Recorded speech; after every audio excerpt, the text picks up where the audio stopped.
It may be the same as the national study. It may be favoritism. But then again, in your particular organization, maybe it might be that you just have a culture of gossip and rumors.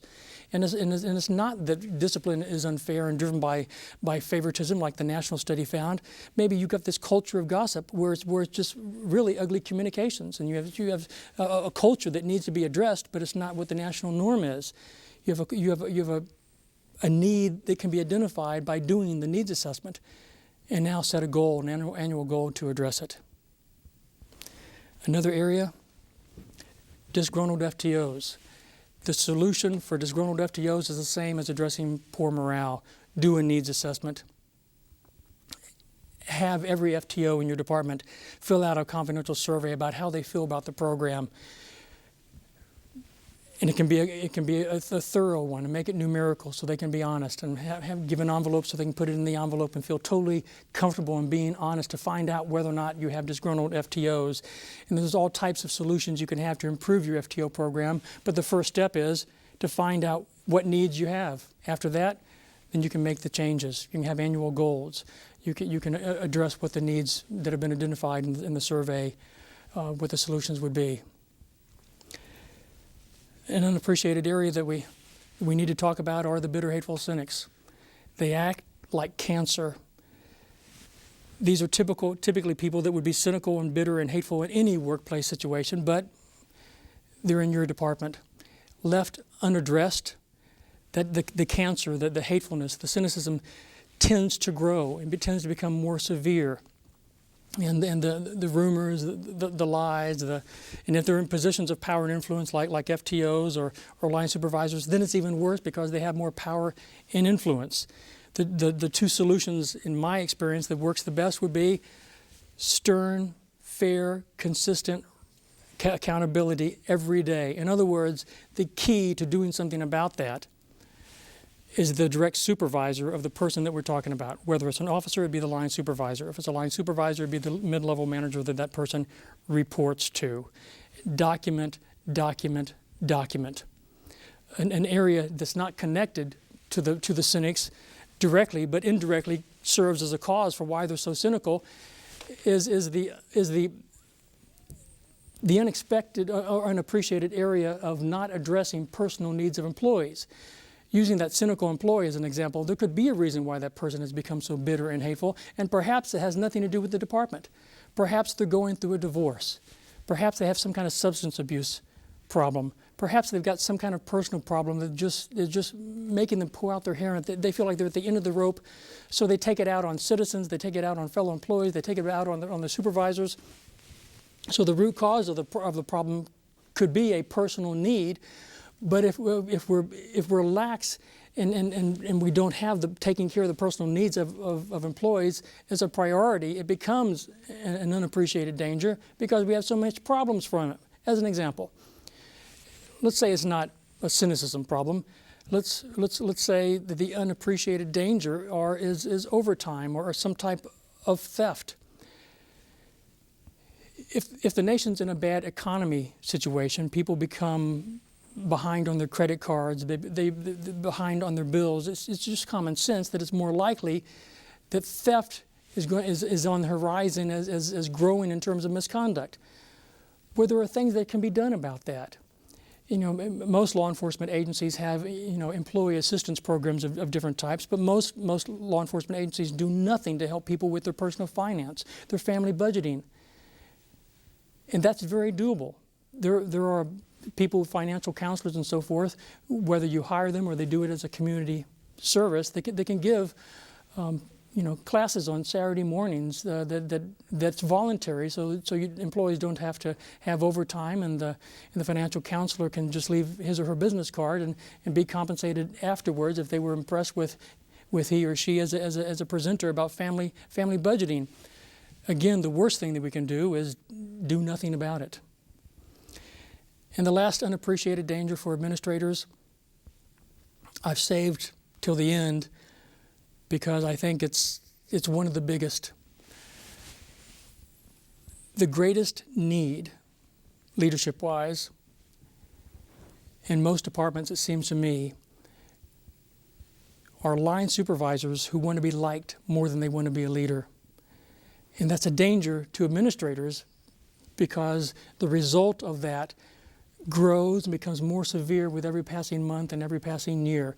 And if you have some percentage, and I think the vast majority, if you could line up every line supervisor in the country, the majority of them, in truth, act as though, because in their gut, they do want to be liked more than they want to be a leader. Sometimes it's because of lack of knowledge, and the solution is going to be training. Other times they're insecure about what they're doing. Other times their personality is such that they simply need to be liked a lot. And the small infractions start, and there's no end to it. The performance evaluations aren't legitimate, aren't accurate, and aren't fair because they don't want to be talked negatively about behind their back. They want everybody to like them. They're walking down the hallway and they hear some employees bashing the department or bashing the administration, and they do nothing. They're the ones that accepted the position to be a line supervisor. With that comes responsibility, but they don't have enough guts to stop and confront the people who are bashing the administration. That's not being a leader. And worse yet, I've been in some departments where line supervisors not only don't do anything about that and don't confront the supervisors, they join in with administration bashing. So whose fault is that? We need to look at a promotion process. We need to look at the mid-level management, holding line supervisors accountable for that. And we need to look at the last time. When's the last time in your department that you had internal training to raise the level of knowledge and skill and abilities for line supervisors? Not sending people away to seminars, but I'm talking about delegating and ensuring that it's high quality training for line supervisors. Because when it comes to integrity, they're the key to so many different things. But at the same time, we ignore them year after year.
I'm Neil Troutman, and in this segment we're going to talk about the solutions to the major causes of corruption.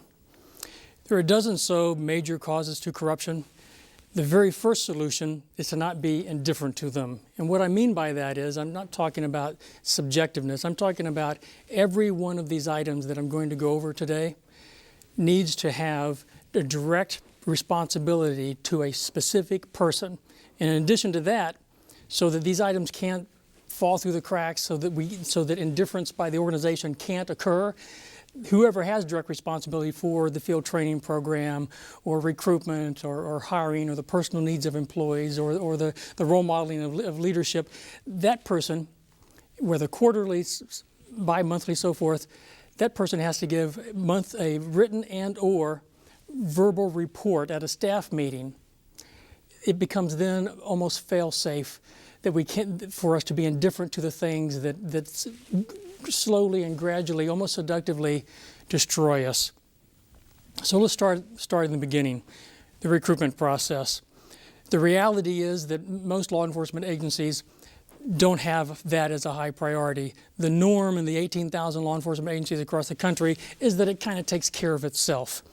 In the last couple of years, it has become a higher priority, it seems to me, just in constantly traveling, but there are so many things that we can do that we don't do.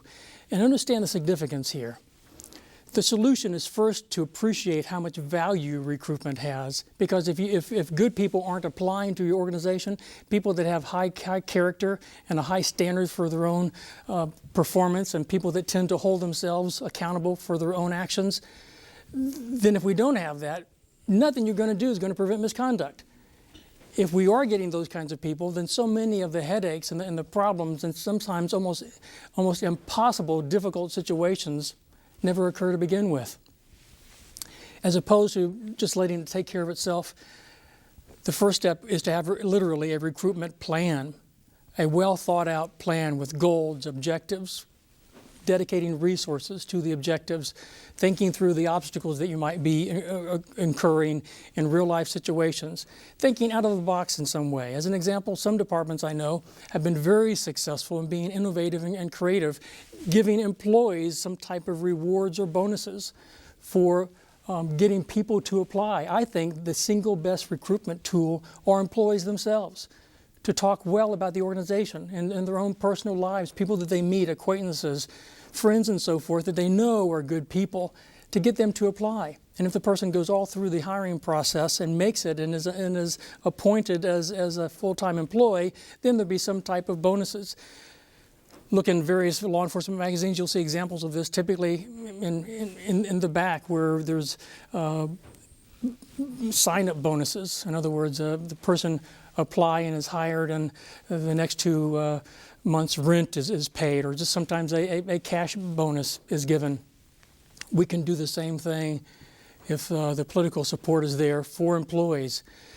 Internet presence. Think through right now on your website how much emphasis is on recruitment, how your department is portrayed, and also appreciate the millennial generation, what connects with them, and what wording are you using, the brochures that are being used.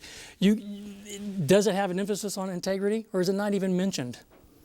We can still get people to apply that have a deep belief in the honor and respect and dignity of what that badge represents, a belief that in the end, what you have is how you lived your life and the type of integrity that you portrayed and acted out of every day that you wore the badge and you came to work in uniform. It needs to be a high priority. There needs to be a plan. People in the organization need to have bought into looking for those that are out there that they know and getting them to apply.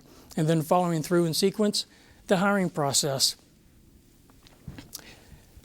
Without a doubt, the most important step in any organization's hiring process are the background investigations. And I know in some organizations, and particularly federal organizations, a different entity does the background investigation process. Even if that's the case, it doesn't mean that you can't examine and critique the background process. And if you think there's a flaw or there's a way to make it better, speak up. Of the 4 types of law enforcement, city, county, state, and Fed, the vast majority of backgrounds are done by this. Someone from the administration division walks down the hallway, has some application forms, slaps them down to a line supervisor in the detective bureau.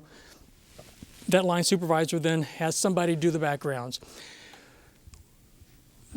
The reality, whoever is now going to do the backgrounds has probably never been sent to a legitimate training school, a seminar on how to do backgrounds. The person doing the backgrounds in most law enforcement organizations, or the person that yesterday was doing burglaries or robberies or thefts and so forth, the resources are totally different.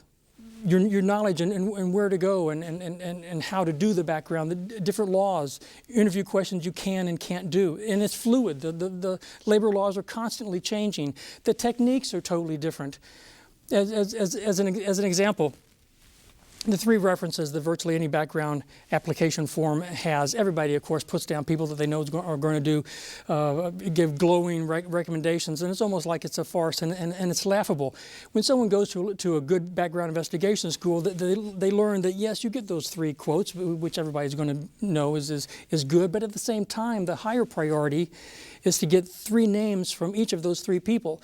So all in one morning, you have 9 new names with contact information that the applicant didn't know you were going to contact. And to go to that person armed with dozens and dozens of very pointed questions about how that person really lives their life.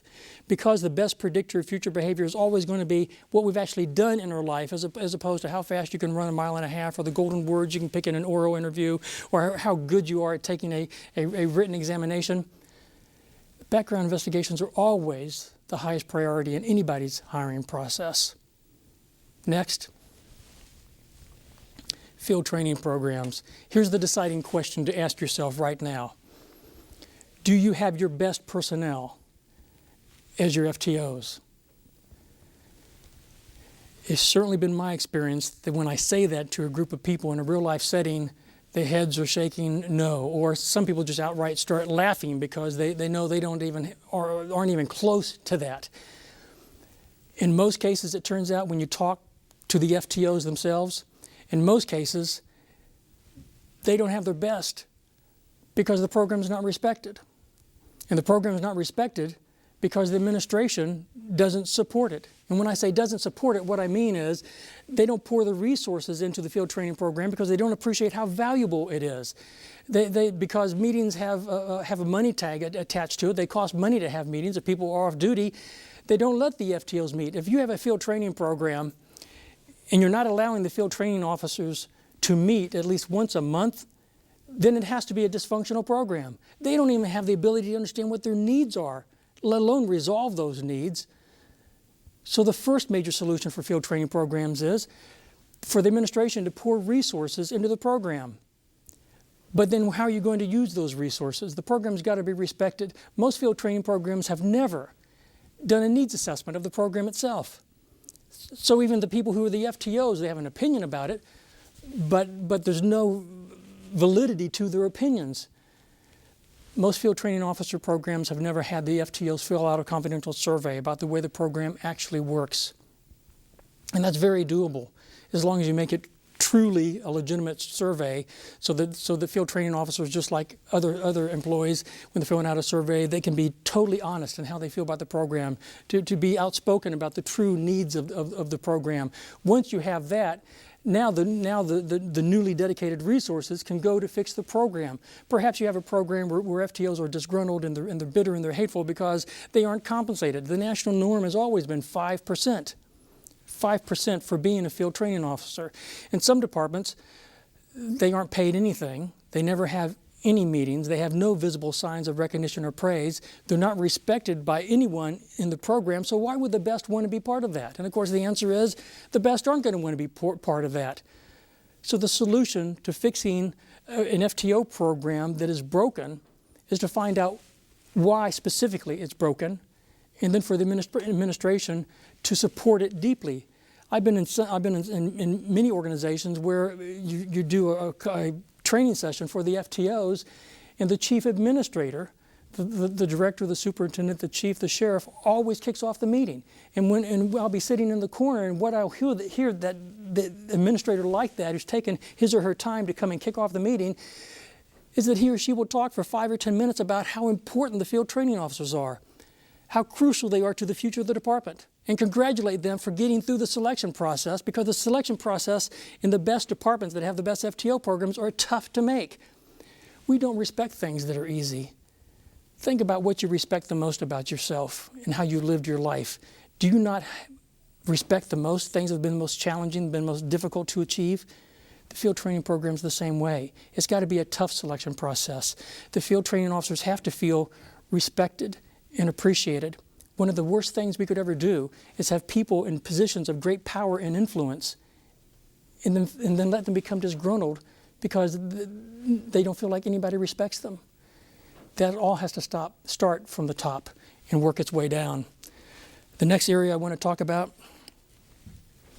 is political interference. In my career, in my life, I've been the part of 2 different committees, national committees, trying to document political interference in law enforcement. And there's several types. There's political interference that causes the hiring standards to be lowered. There's political interference that attacks promotions and makes them inconsistent and unfair. Interference with transfers and does the same thing. Interference with resources, and sometimes a hostile work environment, which has a lot of consequences behind the scenes. I am convinced that in many cases, elected officials, politicians, simply don't understand the consequences of their actions when behind the scenes they apply pressure to an organization to hurry up the hiring process and just get the personnel out on the streets, because politically they're getting a lot of pressure and they don't understand that what they're actually doing is lowering the hiring standards. Or the consequences of making a phone call over to the law enforcement entity or sending an email and so forth and insinuating they would really appreciate if so-and-so got hired, even though so-and-so just put in their application and was behind the deadline, or that a particular person get the promotion or the transfer that they want. The consequences of doing that are devastating to the organization, because people understand the way things really work, and they understand whether or not the person that got the promotion really deserves the promotion, or they understand the quality of those being hired. If people were shortchanged in the hiring process and only went through part of the process and so forth. The importance has to do with the fact that most people who commit misconduct because they can rationalize that they're the victim of the organization.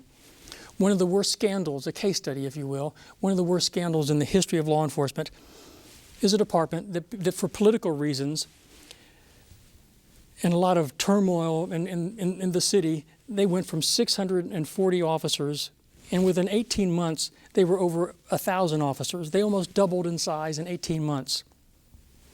In this case, the elected officials put a great deal of pressure on the police chief about the hiring process, the promotions, and the transfers. And the consequence was lowering the hiring process, the hiring standards. They hired people with multiple arrest histories. They promoted people skipping levels of promotion. In other words, from a line supervisor to an administrator. And they did that more than once. And the consequence then was that the employees themselves turned on each other. They had no respect for the leadership of their organization. They felt glaringly bitter and hostile, and especially the long-time employees. At one point, more than half of the entire department was still on probation because they had gone from 650 officers to more than 1,000 in such a short period. The field training officers, many of them were still on probation. When you create that kind of synergy, it's all negative, where people can rationalize their own misconduct, now you're in the first steps of becoming systemic. Because misconduct can be rationalized so easily by so many different people. And in this case, you had multiple people committing felonies, some of which were homicides, and you had dozens and dozens and dozens of fellow officers who knew about it and did nothing. But they had so little regard for their own organization and could rationalize so easily that there's so much unfairness, that they're just out for themselves because everybody else in the organization is just out for themselves, because there was so much misconduct up the chain of command. The key is to stop it where it begins, by education of the politicians. Now, obviously, this is easier said than done, and in some cases, politicians wouldn't even like the inference that they could ever be doing something that could harm the city, the county, the state, or a federal entity. So in some cases, it can be a presentation. In other cases, you have to look at the personalities involved and the people that you're working with to try to educate them, and perhaps a private conversation that's very tactful, where no one needs to feel embarrassed or put down or have some kind of negative insinuation out in front of a group of people would be a far wiser choice and path to go than a presentation in an open body. But once again, the key is to do something about it if, in fact, political interference is occurring in your organization. The next one is the lack of training. Most law enforcement officers, 800,000 or so, retire and have never had anybody talk to them about the moments most likely to destroy them. Moments of rationalizing their own misconduct, unexpected moments of anger or lust or greed or peer pressure.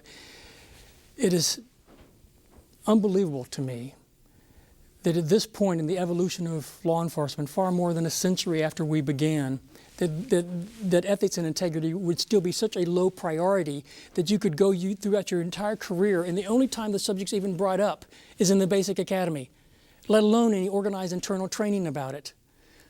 In my view, the state-of-the-art, the solution for doing something about training is the first step you do in needs assessment. There are 4 ways of doing a needs assessment. 1, corporate word would call them focus groups. With groups of people, you ask people what they believe the greatest integrity needs of the organization are. I think that's best followed up by private conversations, because many times the greatest source of someone's anger or frustration or belief of favoritism or misconduct can't be said in a group of people, so you'll learn a lot more if you have private conversations as well. That's number 1. Second, confidential surveys. There are confidential surveys for why people are angry or frustrated. Confidential surveys you can give the field training officers. Confidential surveys that are very comprehensive about integrity and misconduct. And certainly in the federal government, there are people who can write really high quality confidential surveys that have great validity.